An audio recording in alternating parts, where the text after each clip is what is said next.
Welcome in. My name's Jason Priester, Clemson Insider. Appreciate everybody that is tuned in here this evening. A glorious Monday, if you will. Before we get started, want to take a moment to thank our sponsor, A Glass. Two locations right here in the PD, one in Florence, one in Sumter.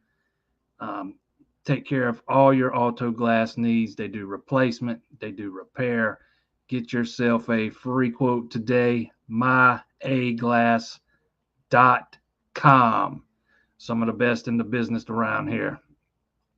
I swear, every time I need a windshield or something, that's where we head. A Glass for when you need a glass. Man, did that baseball team come home from Raleigh with their tails tucked between their legs this weekend? Um, got a little bit of exposed over the weekend, if you will. I think it was like 1 for 22 with runners in scoring position or something like that. They were hitless with runners in scoring position over the past two games and only had one hit in the first game. Pitching outside of, Connaught got knocked around, probably the worst he's ever been knocked around in his career, but the pitching was good enough to win in the final two games.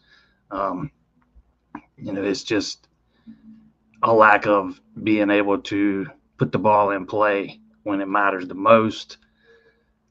Not something that if you'd have told me before the season that this team was going to struggle hitting the ball, getting base hits, I probably wouldn't have believed it. At least to the point that they got, or at least to the degree they're struggling right now. You know, it's there's too much talent in that lineup, man, for them to have this many holes. If they don't get walked a lot and teams aren't making field and miscues or committing errors in the field, they struggle. And North Carolina State proved that this weekend, man. They threw strikes. They didn't walk many guys. Played excellent defense. They made Clemson have to earn everything they got, and the offense sputtered. If you throw strikes and don't walk them, you've got a pretty good shot at beating this Clemson team. And five of the top six teams in the D1 poll all lost series this weekend, so they only fell a spot. They're still at number 3, probably too high, in my opinion. I just, when a team shows you who they are, believe them. And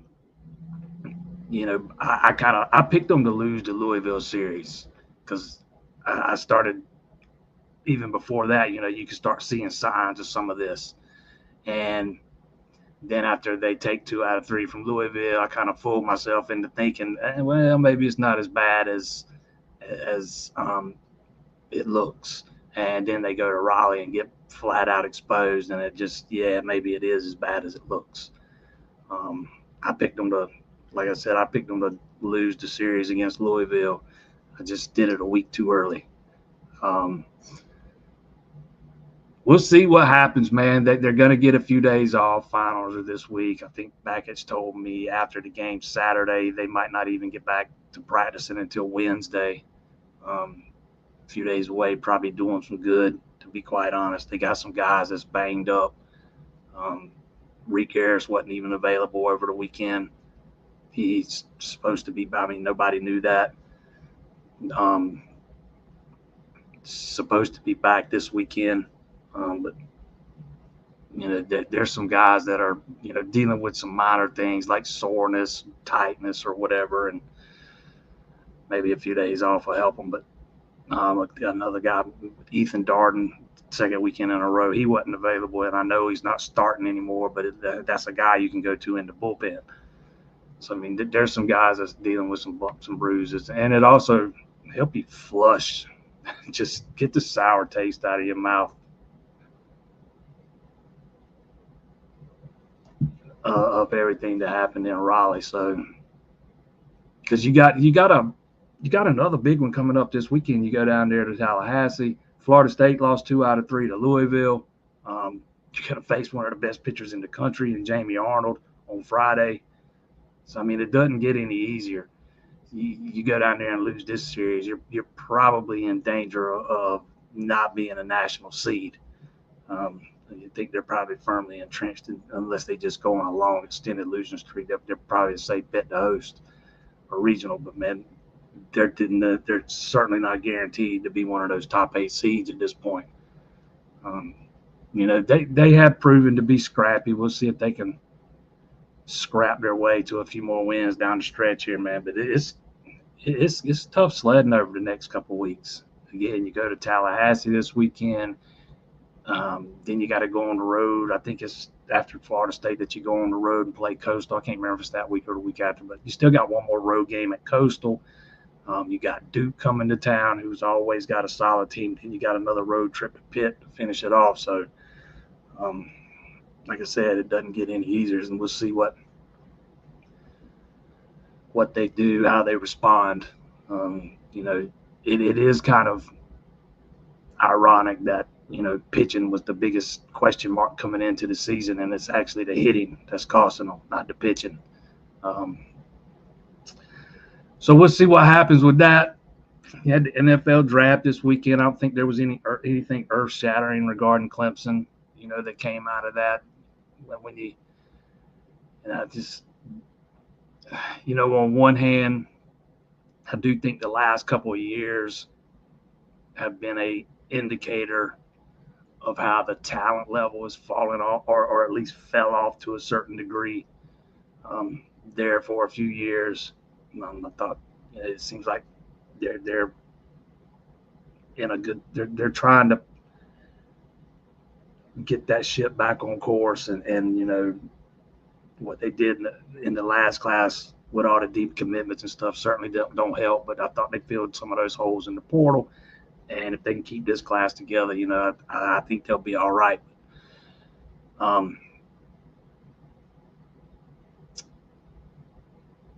Not having, a guy drafted in the first round or the second round, that's certainly going to be something that's used against you on the recruiting trail and stuff, man. But when you only got a handful of guys that come out that are draft eligible and none of them are first round talents, I mean, it's probably going to get made out to be a little bit more than it is.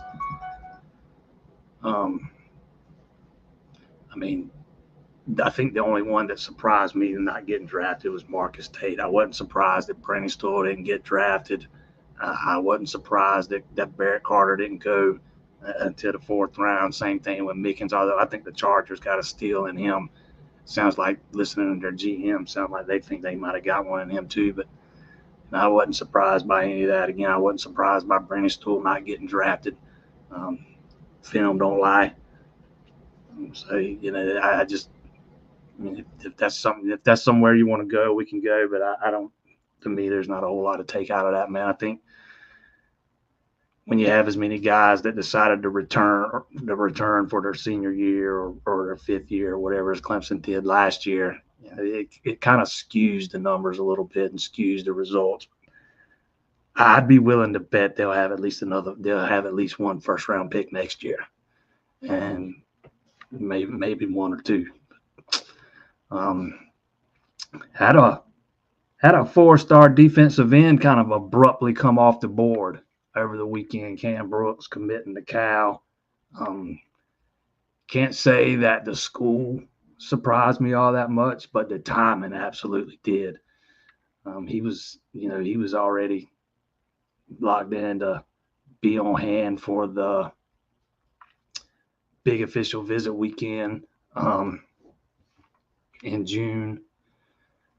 Had other visits scheduled to Florida State, Miami, and Cal, if I'm remembering right. He was one of 2 defensive ends. I think there was 2 that were, or no, he was 2 that were scheduled to be at the elite retreat. The other one being Dre Quinn. I mean, Bryce Perry Wright, he's one of those guys that could go either way. But if we're talking about true edge guys, it was just the 2. Be interesting to see what Clemson does here, because again, you were working with such a small number of targets that you're chasing. When you miss on one, it certainly you feel that more so than if you had 6, 7 other candidates right there. So they're going to have to do some reevaluating here. I've been asked a bunch of times, do I think it sticks? I have no idea.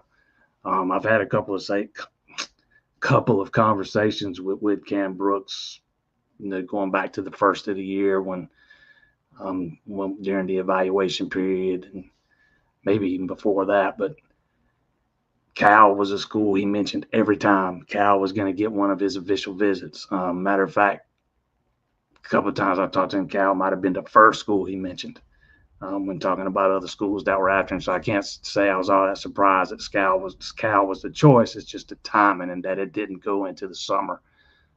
So we'll see if it sticks. But even if it doesn't, man, you got to reevaluate, and you can't go into June with only one defensive end target.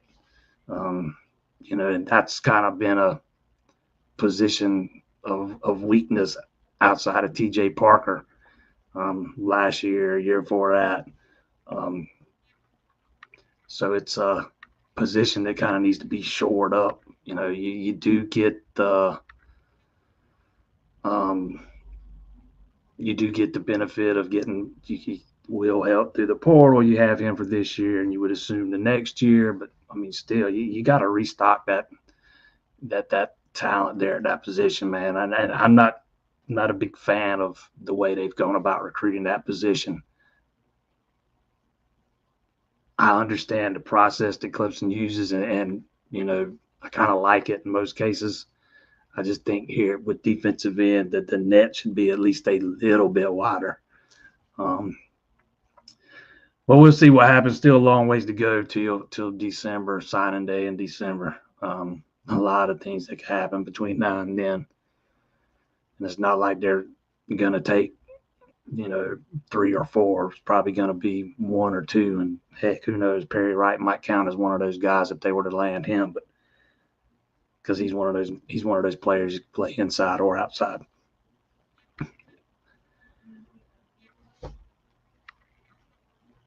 It seemed like there was one more thing I was going to touch on. I cannot remember what it was, so we'll just get right into it.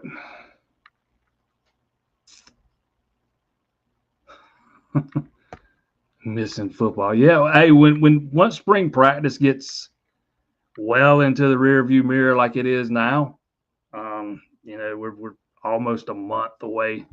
The spring game was, almost a month ago now. It gets into the.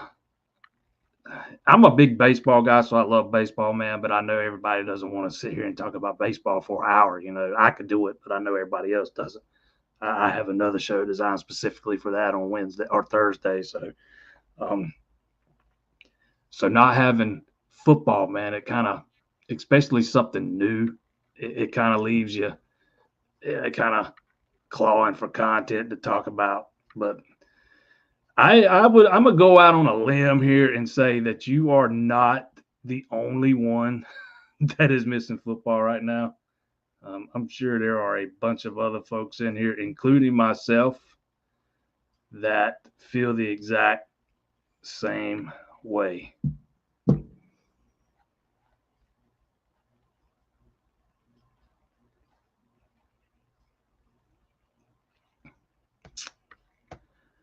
Hate getting swept, especially by Nancy State. Man, let me tell you, I was there for the Friday and Saturday games, and I will never go cover another baseball game at North Carolina State ever again.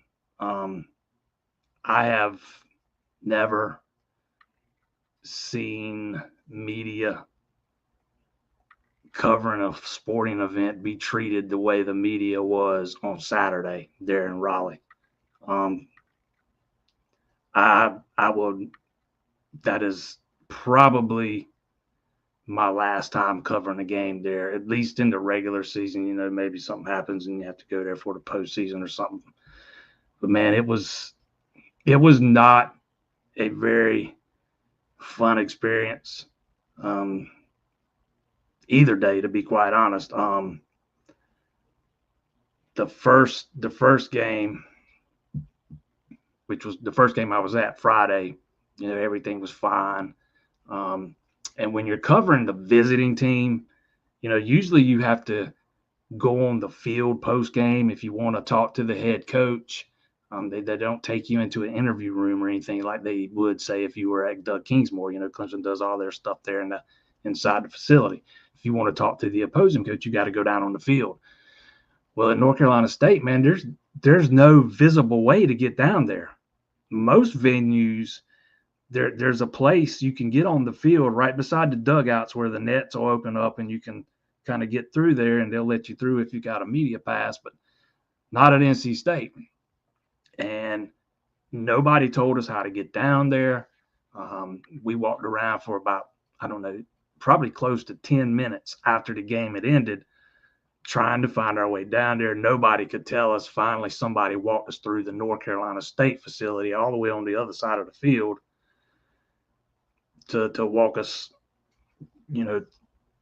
kind of through their clubhouse and stuff out onto the field. And I got the impression that some people there were not happy about that. But and we almost missed Coach Backich. I mean, he was heading out of the dugout, heading to the bus when we got there, man. So to drive, for me, a little over two hours to get there, pay for accommodations, and go to the venue to cover the game. And you almost, I mean, if you don't get to talk to the head coach, man, and get some quotes from him, what's the point?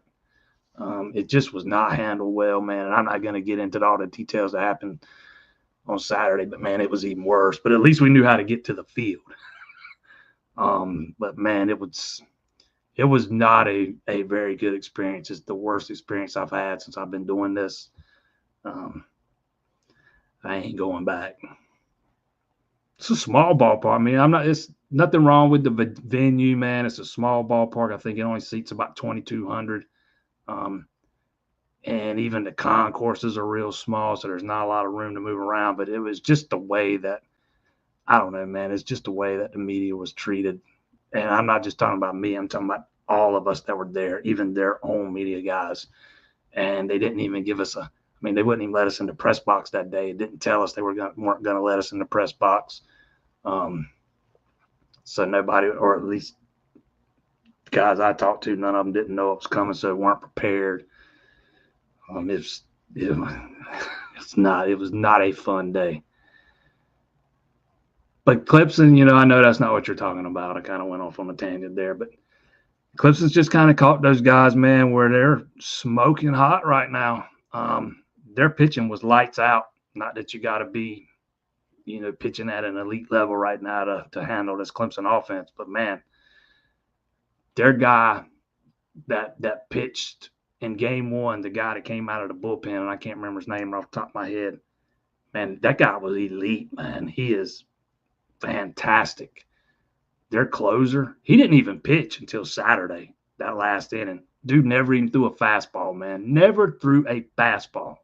And he threw straight sliders every pitch. He had a couple of them that hit 89, man. He's good, but man, they barely even made contact. But their pitching was outstanding. Their defense was outstanding, and the Fraseman guy just killed them. I mean, he beat them by himself in game one. He was responsible for more runs than Clemson scored. He had 9 base hits during the 3-game series. 5 of them came in game one. He had 2 home runs that night. They didn't really have an answer for him all weekend, but see what happens this weekend when they go down to Tally.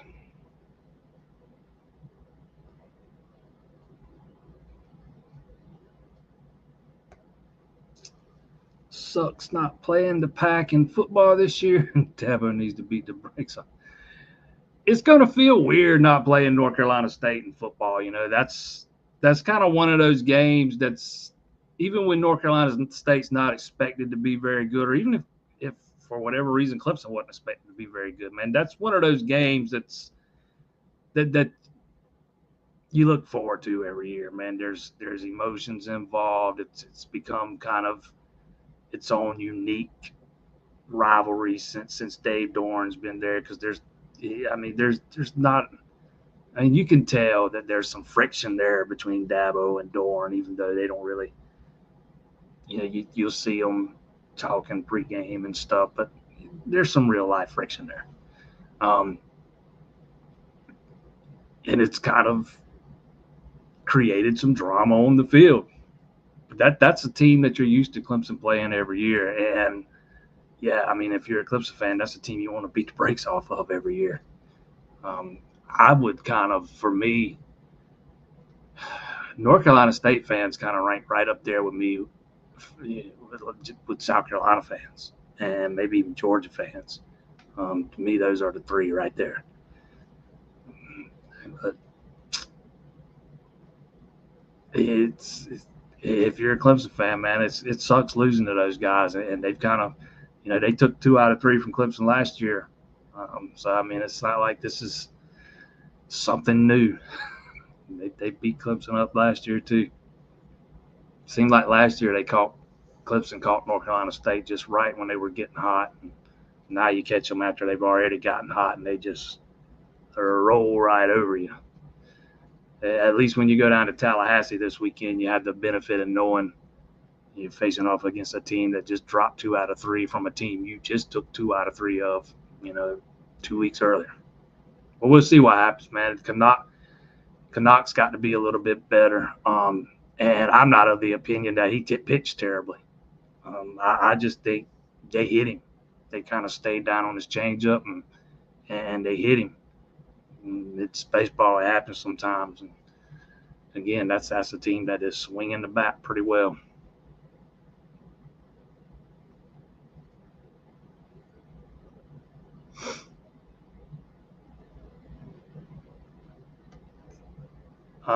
Yeah, I don't agree with this either. I don't really agree with that. Everybody's up there trying to yank it out of the park every swing. I'm not saying no guys. I mean, I think there are a couple that are, but I don't think the majority are. I think some are, depending on what the count is and what the situation is, but not every time they swing the bat. I saw some guys over the weekend that looked like they were just trying to put barrel on the ball and couldn't do it. We saw a couple of opposite field home runs. I don't think everybody's up there trying to yank every pitch. I don't get me wrong. I do think there were a couple that were, but not the majority. There's certain counts, certain situations you're looking to yank it maybe. The goal is to go up there and drive the ball. I think sometimes that gets kind of confused with a guy trying to pull it every time.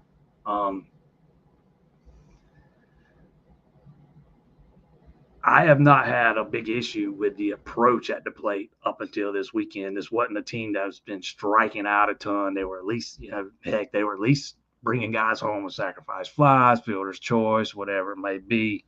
But the strikeouts starting to rack up some now. And I don't think, me personally, I don't see it being all because every guy's trying to yank it.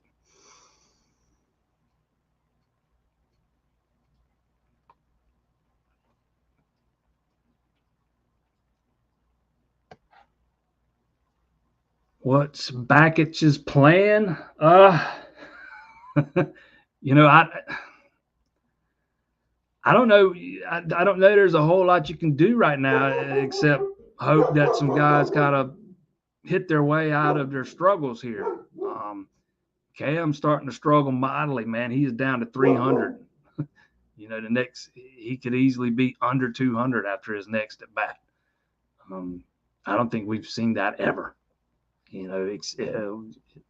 know we've never seen it this deep into the season. You might have seen it within the first week or whatever of the season in the past, but he's struggling mightily lately, and I think he's starting to press a little bit, and I think he's starting to get a little frustrated, which I think a lot of guys are starting to press some. It kind of starts to become a mental thing at a certain point. After you go 3 for 22 with runners in scoring position, which is what they did in that finale against Louisville. I can't remember. The numbers weren't terrible against Georgia. They didn't have a ton of opportunities with runners in scoring position, but the numbers weren't terrible. But, even before that 3 for 22, man, they were struggling some with those clutch hits. And at a certain point, I think it starts to become mental. And the more you struggle, the more pressure you start to feel, and the more you start to press. And I think we're seeing that with a lot of these guys. You just got to hope that one or two of those balls starts to find some green at some point, man. And at some point, pretty quick, because you don't want to go down to Tallahassee and lose another series. So you just got to hope some of them hit their way out of it, man. Because I don't think there's a whole lot. I mean, you can do at this point. You kind of are who you are. You got who you got. It's not like they got a bunch of dudes sitting on the bench ready to come in and go hit 350 for you. I mean, I'm not saying they don't have talent on the bench, but most of it's young and inexperienced. We've seen them platooning 3 guys in right field, and none of them can seem to, get hot more than a few games at the time.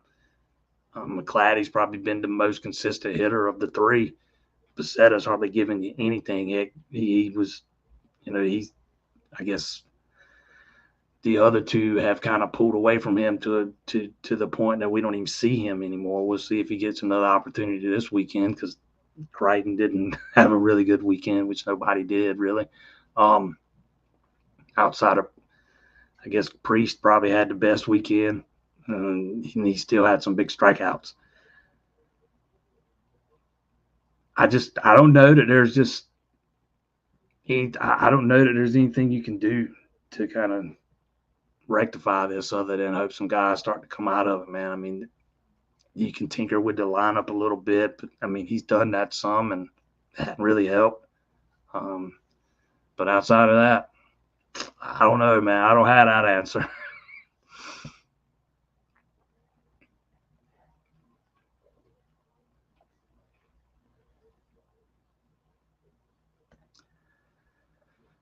Cam Brooks the Cow, convinced all these guys just want to be the best recruiting program history. I've known for a while that Cal was a legit contender in this thing. I mean, you don't hear a kid talk about a school that much or mention a school as many times as he has, at least talking to me, and not kind of get the gist of, hey, man, these guys are in it. I think they just landed somebody. I know they had taken one of his teammates a couple of weeks earlier. Not that he was a big time guy or anything, but I think I saw where they landed another big time guy today. So maybe they're putting some kind of deals together for him. I don't know, but again, I was not all that shocked by the school, just kind of more so by the timing. I figured he had told me in the past he wasn't looking to make a decision till the summer. He's going to take all his officials, but he was just recently out there in Berkeley, so it must have been one heck of a visit.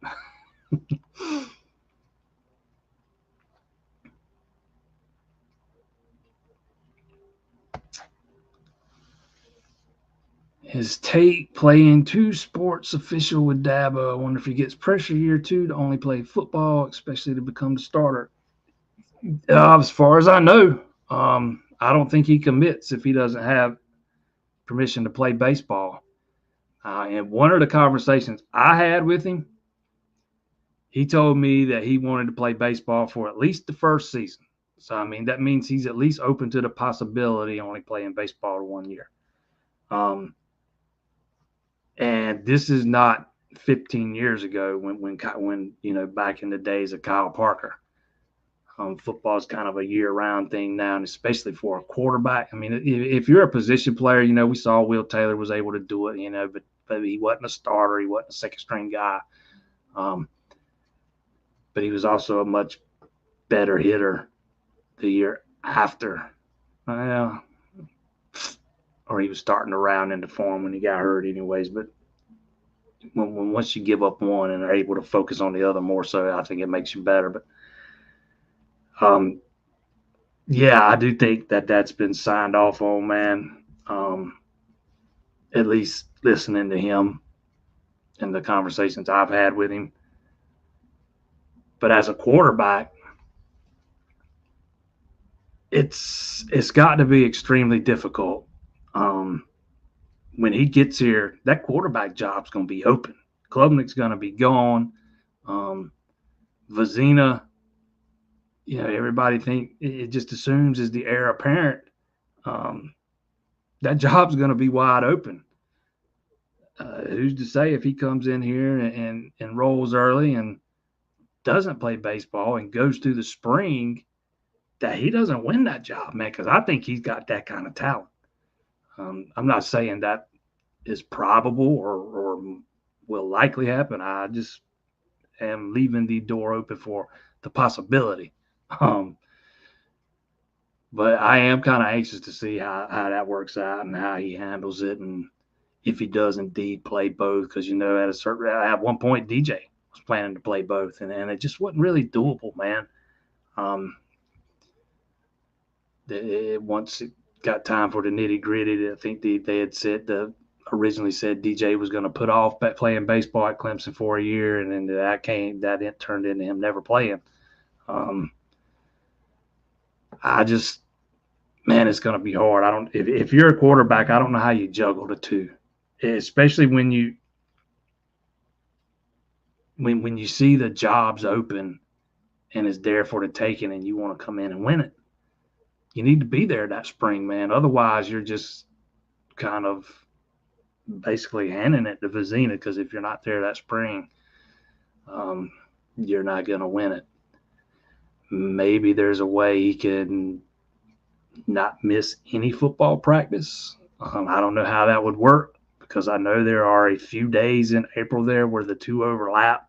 Probably not as many as people think, but there are some days where they overlap, especially when the baseball team's on the road, man. I mean, I am very anxious to see how that works out then.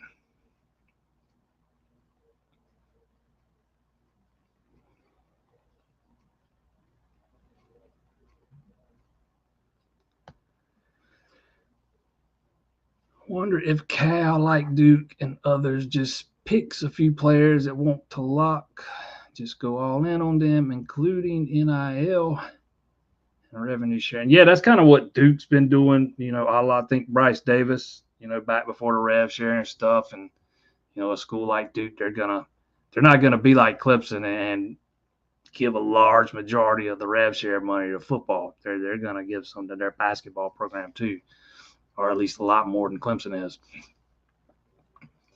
But yeah, I could definitely see Cal doing something like that. Let me look this thing up, because I want to say they landed somebody else today. I can't remember if it was a transfer or a high school guy. I want to say it was a transfer, but I mean, still same philosophy.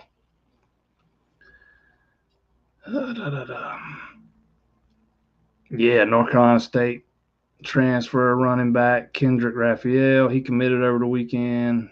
Maybe that's what I saw. They picked up several transfers. Maybe that was what I saw today, was the guy that committed over the weekend. But I could see, I don't think Cal's like this school that's rolling in NIL money or anything, but they definitely, have, it looks like they're opting into the rev share thing, and they'll have that money. Would like to see them invest a little bit in their baseball telecasts, but in the future. But I could definitely see that being what's going on.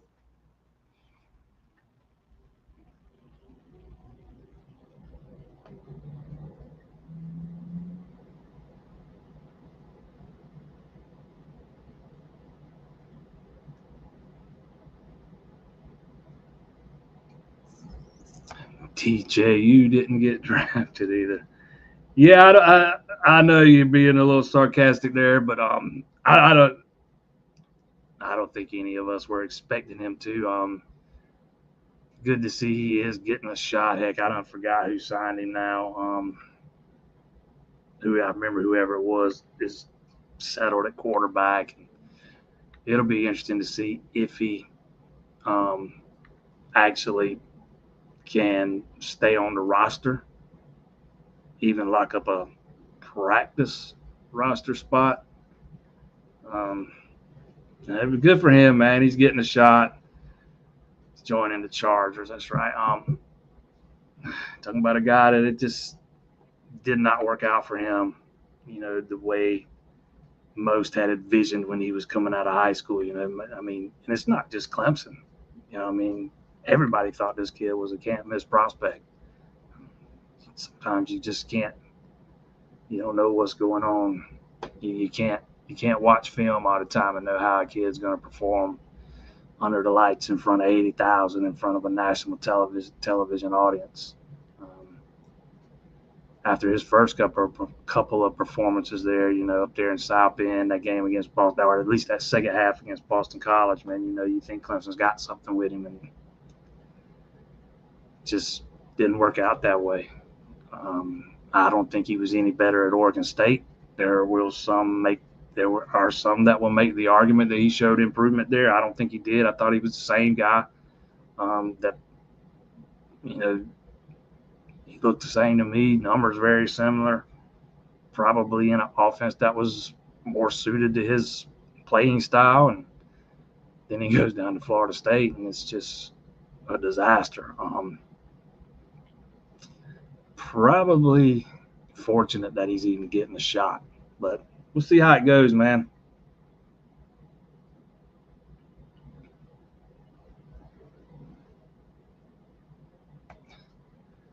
Punting, yeah, it does. It just not. It's April 28th, man. The writing's kind of on the wall there.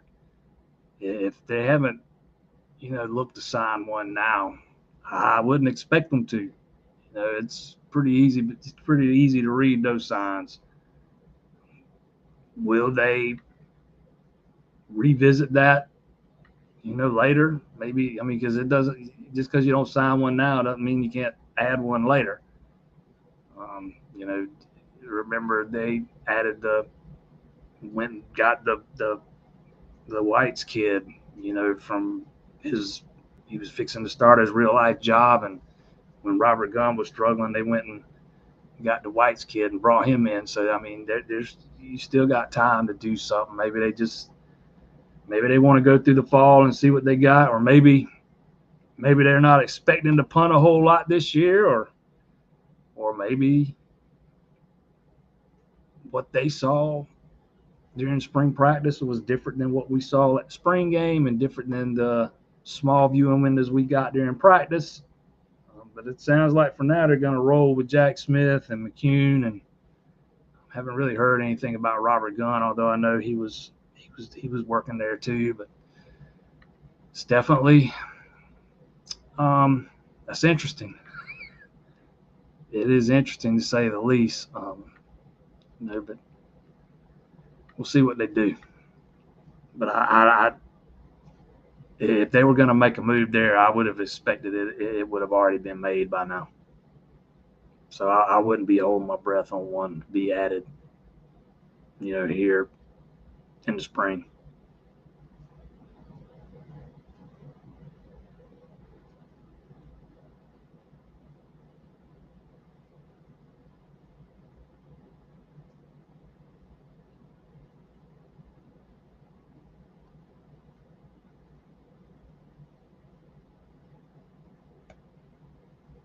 Could there be some issue with guys not connecting to Rump? Lost one defensive end to Georgia Tech.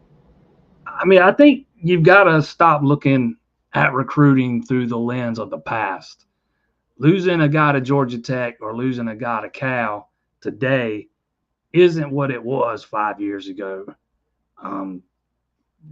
Especially Georgia Tech, man. Those guys are rolling on it. I mean, they beat Clemson for some guys last cycle. As a matter of fact, flipped one of Clemson's guys in Tay Harris, who I think was one of the best players they had committed in the class. Signed up a five-star offensive lineman, Josh Petty, that everybody, including Clemson, was after. I mean, so they got it going on the recruiting trail right now. As far as Rump, I mean, he's been coaching college football for. I mean, he's got a lot of experience coaching college football. I know he went off and did his thing in the pros there for a while, but I mean, it's not like this is some foreign territory to him. Again, like I said earlier, I wish, knowing that you need to hit on a couple of guys at defensive end. I wish the pool that they are recruiting from, I wish they'd widen the net a little bit. Um, and I don't think that's Chris Rump's call. But if you think, and I don't think Ruff struggles as a recruiter. I think he's just fine as a recruiter. Let me get that out the way first. But let's just say, for instance, you think he is maybe struggling a little bit. I mean, you got a guy like Nick Eason you can send in for reinforcement if need be. So I don't think not connecting with Rump is what it is. It's the simplest answer is usually the truth. Usually it'll get you there. And I just think they just got beat on some guys, man, and there's no person to blame for it. The deeper we get into this revenue share thing, man, it's going to equal the playing field for some of these other schools that can offer money. I mean, it just is what it is. We're entering a new era, and you're going to have schools like Duke and Cal and Georgia Tech. They're going to win some recruiting battles, man, because they got a little bit of money to throw around.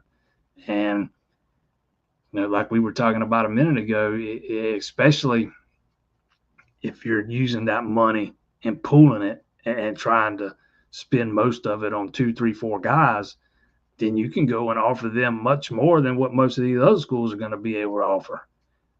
Because a school like Clemson or Georgia or Florida State or Miami, they're not going to pool money that way and spend most of it on 3, 4, 5 guys. They got to spread it out over the whole roster because they got a bunch of talent on the roster as opposed to a Cal or a Duke or whoever. So I kind of I think that's kind of where we are right now. And I don't know that it's anybody's fault outside of, unless you want to talk about handing out so few offers at this point. And that would be a Dabo thing.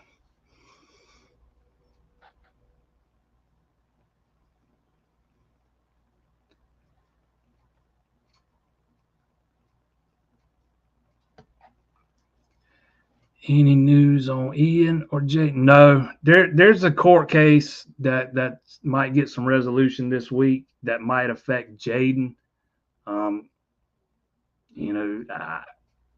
We'll see what happens, but the only way Ian's going to get any more eligibility is if the NCAA says, "Hey, we're going to give everybody a fifth year. Everybody's going to have 5 years from now on." I don't know that that's going to happen in time for him to get another year. But you go ahead and put your name in just in case it does happen. There's a lot of other guys that did the same thing as Ian Shefflin and Jaden Zachary, and being out of eligibility and putting their names in the portal just in case. But we'll see what happens with Zachary, man, because I do think Clemson could benefit from getting him back. I know they landed a couple of guards in the portal, and they got Zach Foster coming in, who is ranked as high as number 51 overall. I mean, he's a big-time talent, but he's still going to be just a freshman. And I don't know that. I mean, they could benefit from having another guard. Let's put it that way. We'll see what happens, man. But no, there's no movement on any of that stuff yet. I can't remember what day, but there's one day this week that there's a court case that could impact Zachary.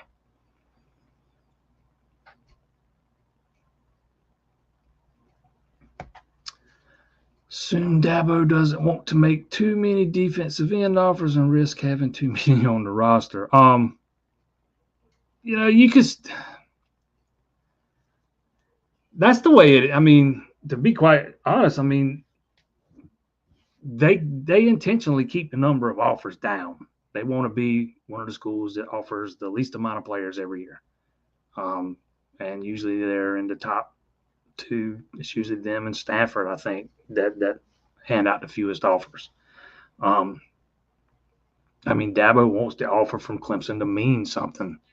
And if you talk to enough recruits, they kind of view it that way, man. Even if a guy doesn't have any interest in Clemson or any real interest, it's still an offer they want, man. And because it's so hard to get, and they will spend the money, or their family will spend the money that it takes to at least take the one unofficial visit so they can check that box and maybe get one step closer, or spend the money to come work out at camp or whatever it may be, because it's the offer they want.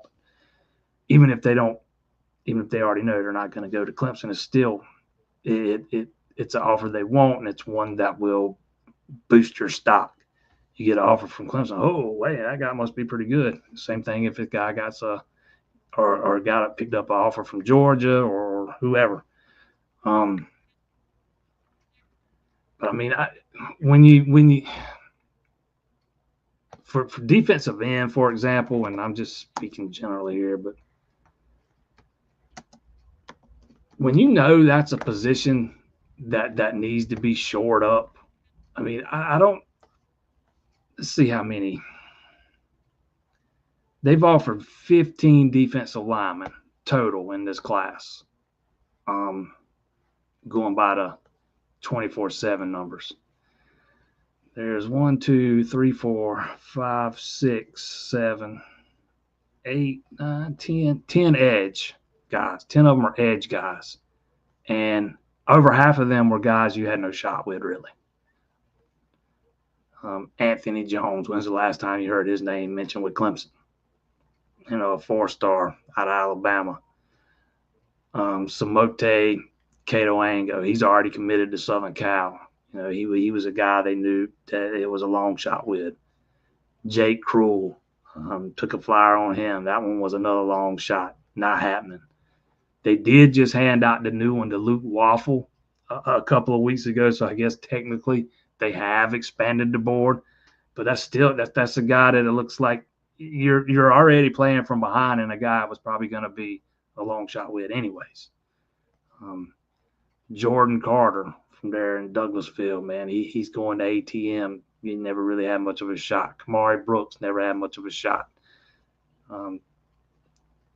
Jamarian Matthews never really had much of a shot. Then the Kamarian Johnson guy, you were always kind of playing catch up with him too. He was at the elite retreat. I think that's when he picked up his offer, but he's since committed to Alabama.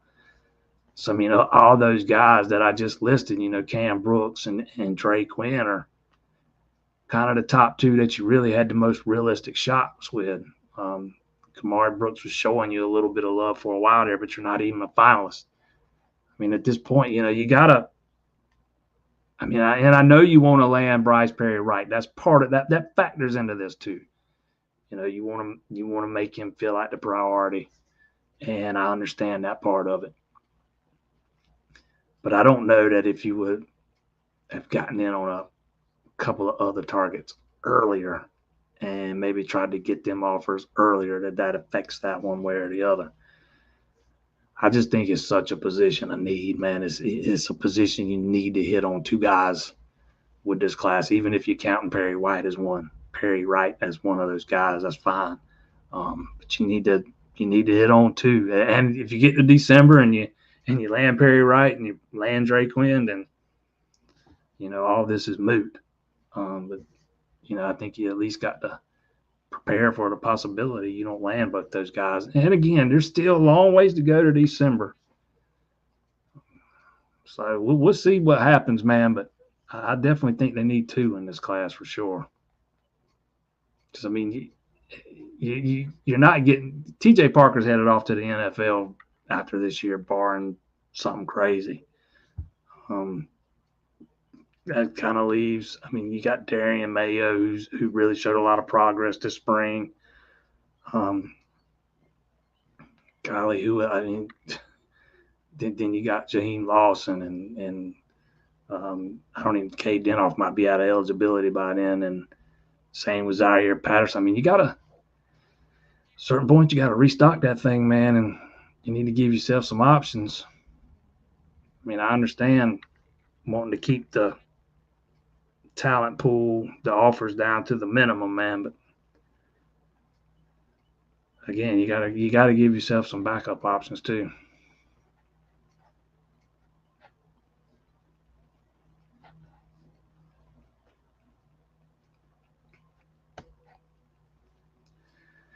Any thoughts on why Brennan still didn't get drafted? Yeah, I got some thoughts on that.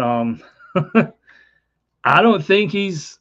I don't know that he's an NFL tight end, man. I just don't think he. I don't think he plays. I don't think he brings the physicality that's needed to play that position at the next level. To me, it's the blocking aspect. I mean, we've seen he can do the pass catching and stuff. I mean, I don't think he's the best route runner. Um, I think there are a lot of glaring issues there when you start watching Brady still play. And to me, first and foremost, it's the lack of physicality. Man, he's yeah, he weighs what 245 pounds or whatever it is, but he's also 6'6" or 6'5", so he's got probably less muscle mass than a lot of other tight ends. I just I just think he's lacking in that area, man. And I think when you cut on the film, especially talent NFL scouts, I think that's probably one of the first things that jump out.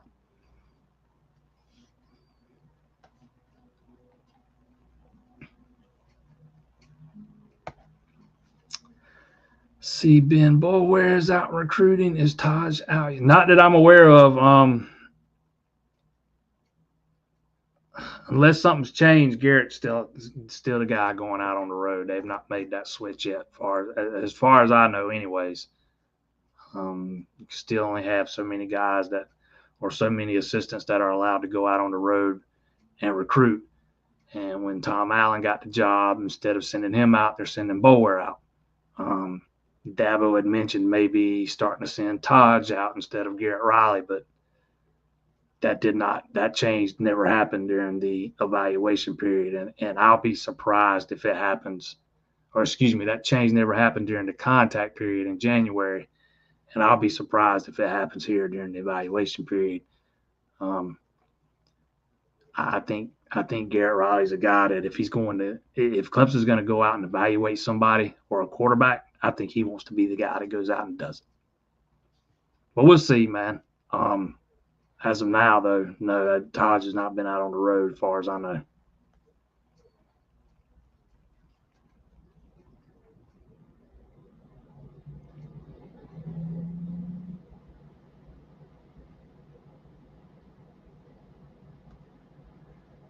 It's Renfro, the first Tiger to play for the Ben Bowler actually signed a contract with the Panthers. They've never drafted any Clemson guys, but they have signed. They've signed. I forget all that. There's been more than Bowler that have signed with Clemson guys that have signed with Carolina. Bowler never actually played for them in a game, if I'm remembering right, but he did sign with them. I think he got cut pretty quick after that, maybe a week or two. But we'll see if Renfro makes it. I would assume that he will, but we're talking about the Panthers and Tapper, and you never know, man. That place is an absolute circus. Who knows if Renfro could get cut before the season gets here, and you never know why. But yeah, no, he's not the first guy that Panthers have signed, though.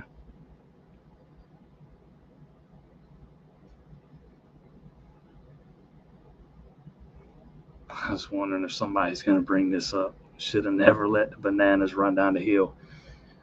Yeah, that thing had old Vandervoort fired up, man. He was not happy that Clemson allowed those guys to run down the hill. Me personally, I'm not somebody that gets caught up in all that kind of stuff. I put a poll up in the group, and it was overwhelmingly people said they didn't have a problem with it. Um, I knew last week when I heard that Dabo was going to be involved, I knew they were going to run down the hill, so I wasn't surprised by it. Vandervoort was surprised. Clemson did not even allow the Panthers to run down the hill when they played their inaugural season there back in, what was it, 95? All those state title games that they played there in Death Valley, Several teams asked could they run down the hill prior to the game. They were told no. And the reason why everybody was told no was because that's a Clemson. They was told that's a Clemson tradition. Um, so I'm not sure what changed between then and now. Um, I've seen a lot of people say, well, at least they didn't get to rub the rock. That's the sacred tradition. I don't know that that's necessarily true. The hill is actually the tradition. It started long before the rock. The rock wasn't put up there until the 60s. I think 65, if I'm remembering right. Um, and I want to say it got put up mid-season. Somebody can correct me if I'm wrong here, but that first year that it was up, the players didn't even rub it. There was a game that first, I think it was the first game it was up. It was against Virginia, and Clemson was down 18 or something like that, and they ended up coming back. And somebody had pointed that out to Coach Howard in the offseason following the first season of the Rock being up there. And that's kind of how the touching of the magic, or the mystical powers of the Rock began. And players started touching it. I think it was in 66. But to me, I kind of see the Rock as being a part of the Hill tradition, and the Hill being the tradition. Personally, I would have preferred it to stay a Clemson thing, but I was definitely not as fired up about that thing as Will was. I was not going to lose any sleep over it one way or the other. But I did think it was interesting that they were allowed to do that, and nobody else has ever been allowed to do it. And I understand, yes, I know they do it at the ladies' clinic, and fans run down it. It's not the same thing in my eyes. It's not an athletic event. It's not a team. No other team has ever been allowed to run down that hill until now.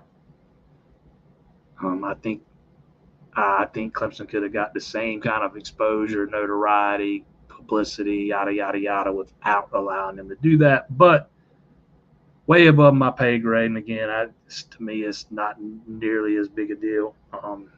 But at the same time, I will admit that I would have preferred that stay a Clemson thing, and it no longer is.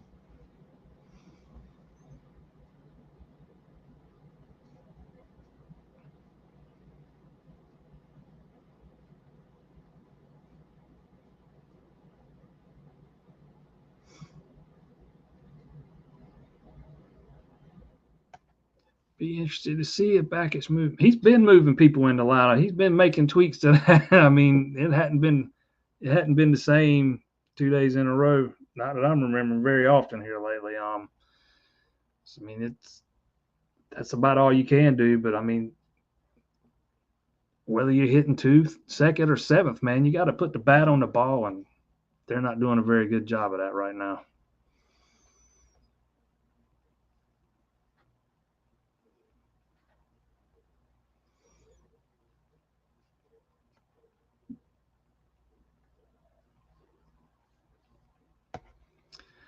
Why is Jake Stool now suddenly being called soft and doesn't block when that was never a topic of discussion? You haven't watched this show very often, then, because I have said that on numerous occasions.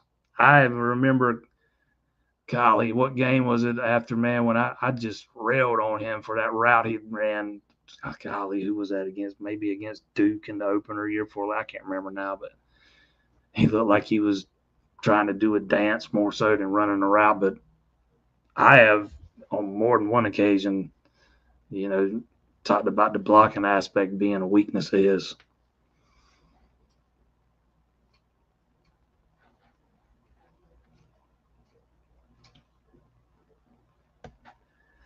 Still can't or ever pull for the Panthers, but can see a Renfro jersey. I saw a lot of people yesterday tweeting out or posting on Facebook how they were now going to be Panthers fans. I made a joke about how, in an instant, some Panthers haters went to becoming avid fans, but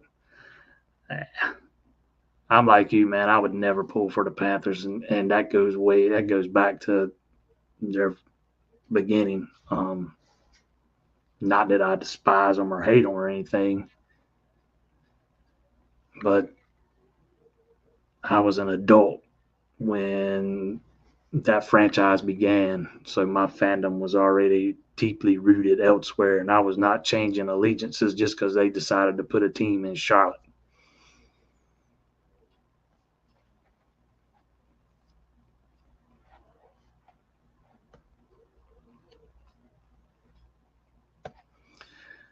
Fazina would definitely get his shot after the Cade. No way Dabo isn't loyal to him after being so patient. I never said he wouldn't get a shot. But there's nobody out there that can convince me that Dabo intentionally sits guys that he knows are better than the guy actually playing in front of him. No, I didn't say it was likely or that I expected it to happen. Just that I would leave the door open for the possibility. And that's not really even the point I was trying to make. I'm just saying if you're a guy like Tate Reynolds and the job's wide open, you have to go in and compete for it. There's no other way to get it. If you go play baseball, you have no shot of winning that job. But if you go all out, who knows? Maybe you just might beat out Vizina. Maybe it takes a game or two to do it, but maybe you do it. But that's kind of more the point I was making. But again, there's nobody that will ever convince me that Dabo sits guys just because he wants to be more loyal. Now he'll give the veteran a longer leash, but if the younger guy ends up proving that he's better, man, he ends up playing. We saw it with Watson, saw it with Trevor Lawrence. I mean, there's plenty of evidence out there.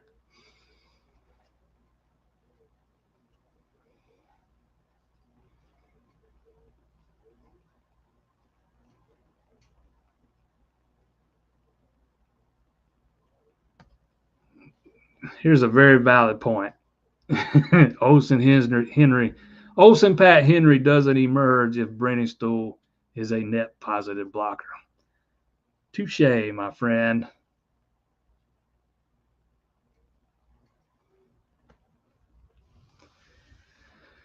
What's the latest on house settlement last week? Claudia Wilkin gave them 14 days to fix.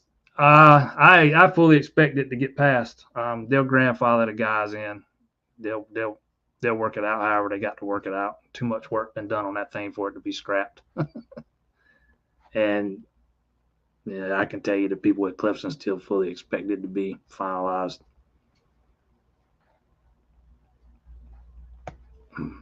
Neil says Vizina will never start.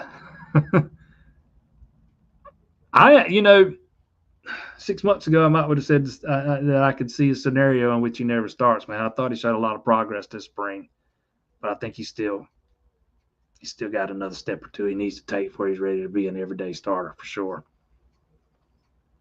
But man, to his credit, he is the rare breed. But he is the rare breed. How many quarterbacks out there that we see these days that are willing to sit 3 years behind the same starter? It just doesn't happen anymore. So, I mean, kudos to him.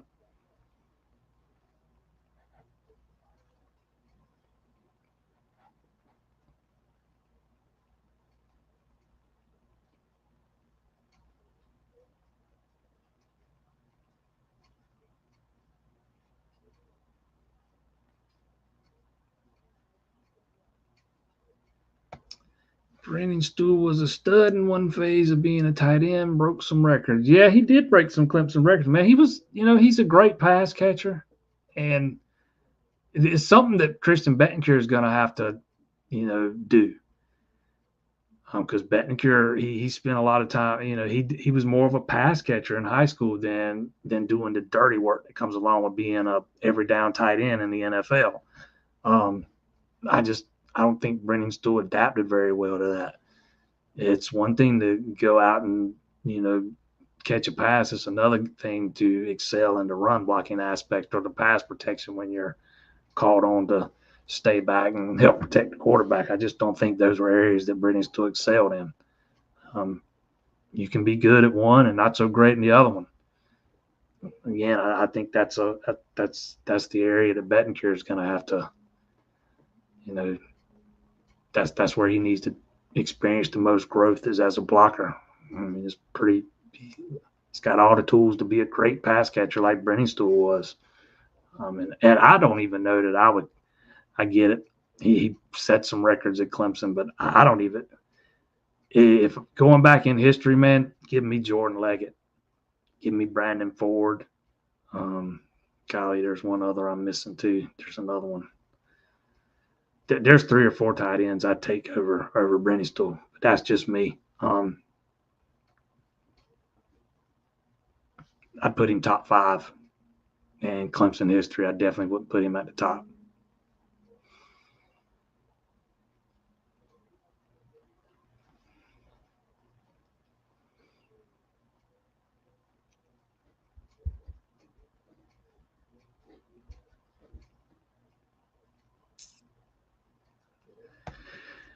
Brenningstool definitely need to work on blocking. Can't believe that would push him out of the draft completely.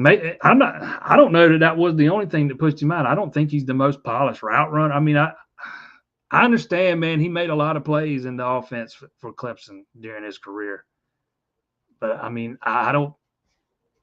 Like I said a minute ago, I can think of 3 guys off the top of my head I'd take before him on a college team. And if I really sat down and thought about it, I might could think of 1 or 2 more that I would take before him.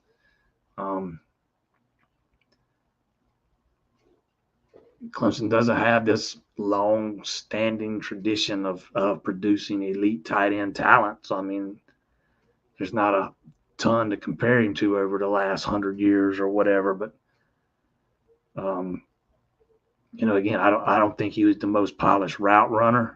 I think he could get locked down sometimes by smaller, more physical guys in coverage. I mean, I think there were a lot of things that kind of hurt him. And I don't want to sound like I'm piling on him, but just kind of is what it is.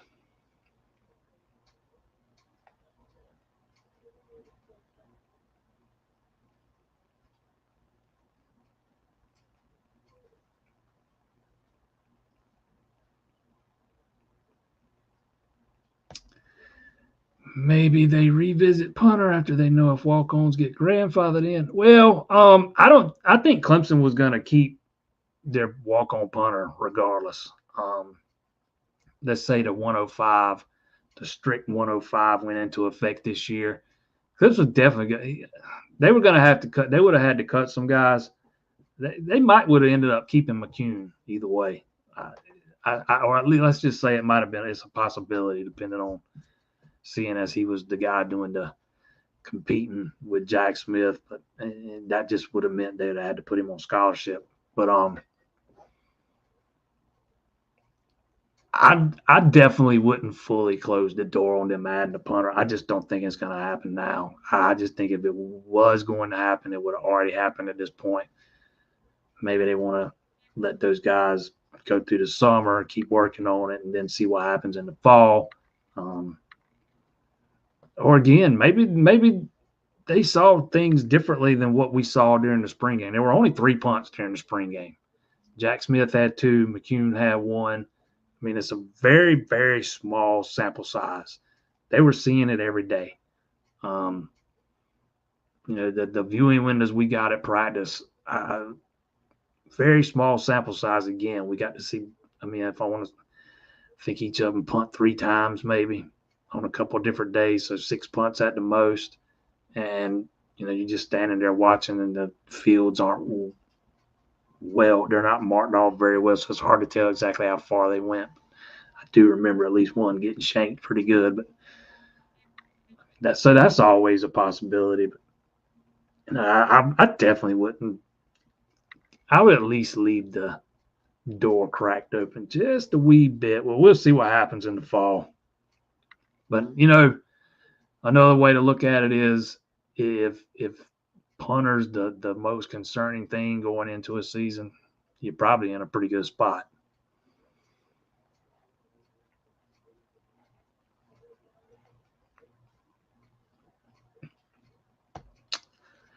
Brenning Stool broke records at Clemson. He was a reliable target for Cade enough to make that happen in football. To me, think you're either the best ever or a loser. Yeah, exactly. I don't think I'm not saying that Brenning Stool was some terrible player or anything, man. I just don't know that he's an NFL tight end. We'll see, man. He's going to get an opportunity. Um, and again, I don't know that I could probably I know off the top of my head there's 3 tight ends I'd take ahead of him. And if I started thinking about it, heck, I'd add Dwight Clark to that list. Heck, you might could add Cunningham to that list. So, I mean, there's 5 right there. But I'm not saying he was some terrible player by any stretch, man. He was a good pass catching tight end. I don't know that I'd call him elite. And him not getting drafted kind of bears that out.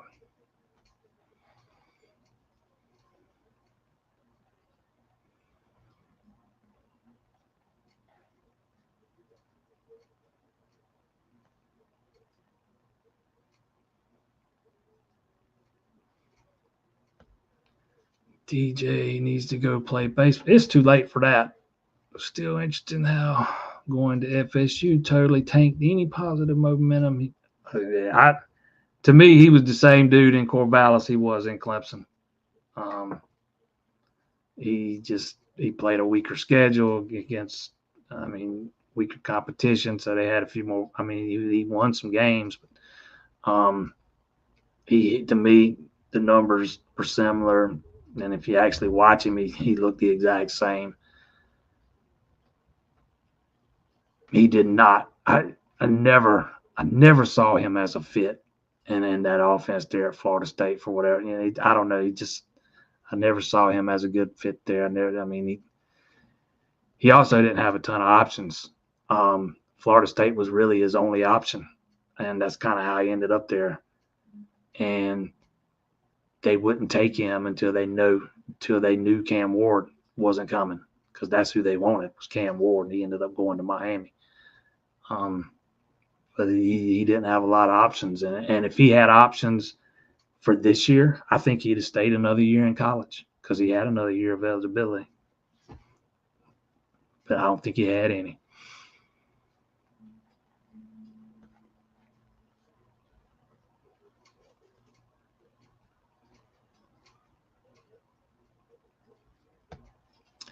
This right here, these guys will take big deals straight out of high school, then leave the smaller programs high and dry after season 1 to bolt for a national contender. We see it so many times, man, over the past couple of years. Guys leaving lesser known programs like a Cal or a Duke or whoever and going to Georgia or Ohio State or Penn State or wherever.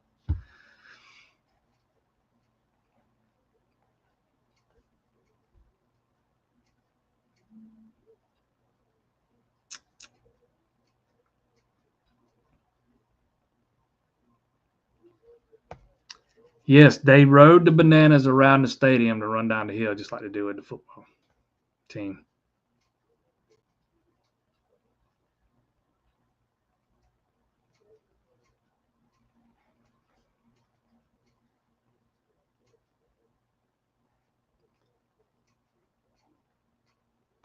How many guys does Clemson get drafted? I can't even, man. They're going to have a ton of guys draft eligible next year. Cade Klubnik.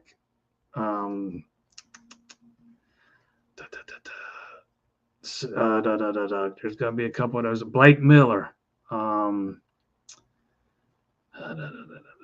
Capehart, Peter Woods, TJ Parker. Avion Terrell will be eligible. There's going to be several.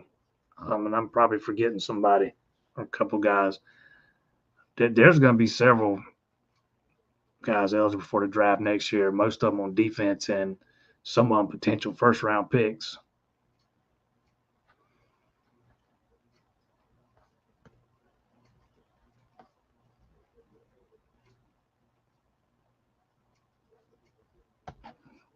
Dwayne Allen, that's the one I was trying to think of.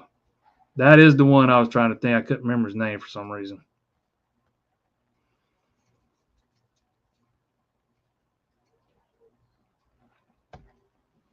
Harry Watford. He was out during the spring. He should. We'll see where he's at in the fall. But I knew I was forgetting somebody, and that's him.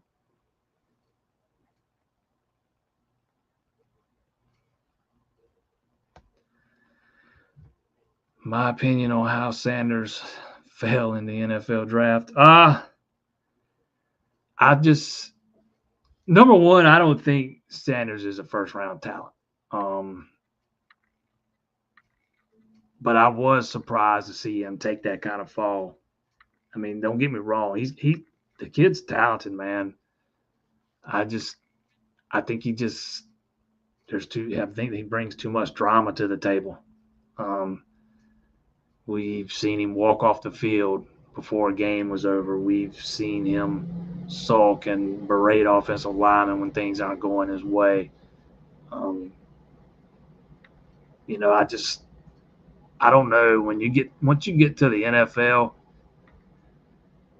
these organizations want quarterbacks who can lead by example, who are accountable, and I just don't know that I see those as strong traits with Shador, and I think that probably hurt him more than anything.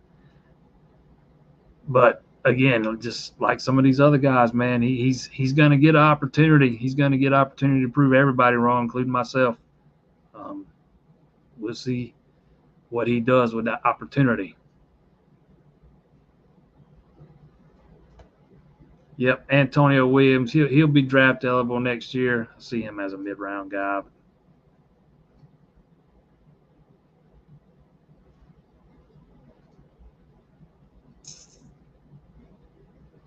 One more thing about the Bananas. Not only did they run down the hill, from my understanding, they played Sandstorm, and to me, that's even worse. That's you can't play Sandstorm in Death Valley, man. That's got to be a no. I don't know. I heard the Bananas mock kick the field goal. Yeah, I wasn't there. I didn't go to it, so I can't comment on that. I don't know if they did or not, but I went to the exhibition they had with Clemson back in the fall, and I enjoyed it more so than I thought I would. I have not been a big as a big baseball guy and a baseball purist. I've not been a big fan of the Bananas. But once I got there, it kind of dawns on you pretty quick, man, that what you're watching is even before the game begins. I've talked about this on here before, but you're not watching baseball, man. You're it's a show, and everything, all the tents they have set up, all the marketing stuff, it all says "Welcome to the show" or it doesn't say baseball game.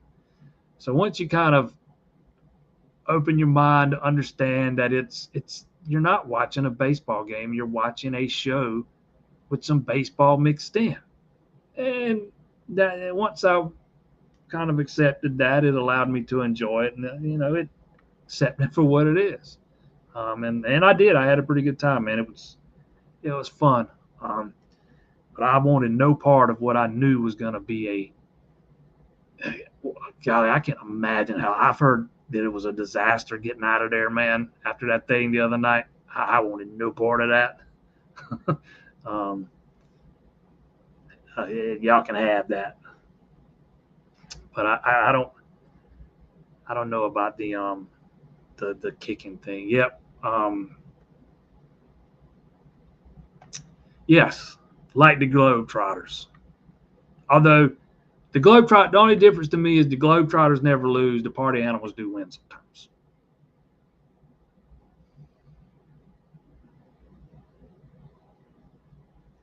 Yep, Tristan Lee. Tristan Lee's another draft eligible one. I knew there was another one that I was forgetting besides Blake Miller, the two that announced they were coming back at the same time.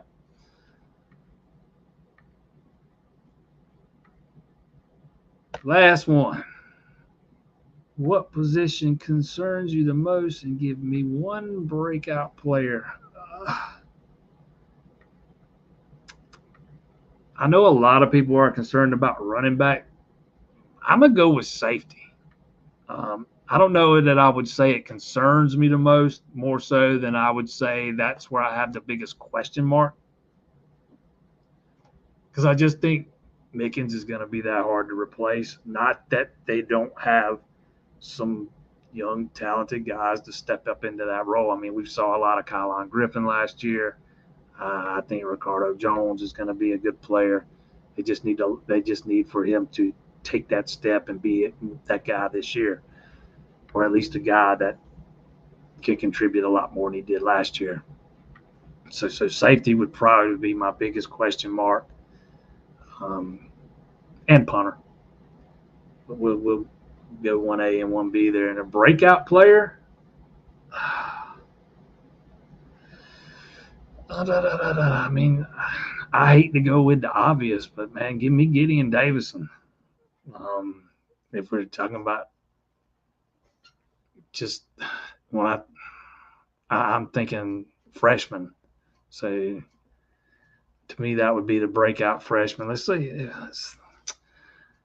a guy that hasn't played a lot yet that will break out this year. This is going to be rather easy, but because he did play some last year. But I think Ashton Hampton's going to turn into a household name this year. I think he's got that much talent.